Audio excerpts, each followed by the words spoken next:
ఈరోజు చాలామంది క్రైస్తవులు ప్రభువు వస్తాడు, ప్రభు వచ్చేస్తున్నాడు, ఆయన వస్తే నేను ఎత్తబడే గుంపులో ఉండాలి అనే సిద్ధపాటు ఈ రోజుల్లో కూడా చాలామందికి లేదు.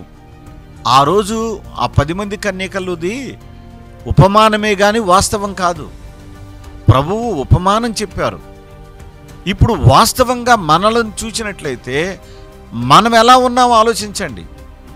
అయ్యో పాపం అనవసరంగా వాళ్ళు పోగొట్టుకున్నారే అని వాళ్ళ మీద మీరు ఎవరు జాలిపడొద్దు. జాలిపడడానికి అది వాస్తవం కాదు, ఉపమానం.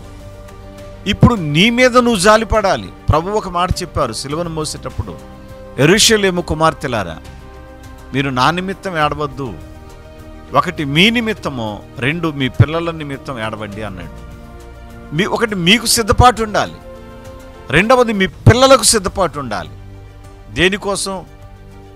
ఆశీర్వాదం అనుభవించడానికి సిద్ధపాటు ఉండాలి, క్రీస్తు యొక్క రాకడలో ఎత్తబడడానికి సిద్ధపాటు ఉండాలి, పరలోకపు మహిమను అనుభవించడానికి సిద్ధపాటు ఉండాలి. ఈ సిద్ధపాటు నీ జీవితాన్ని అద్భుతాల వైపు నడిపిస్తుంది.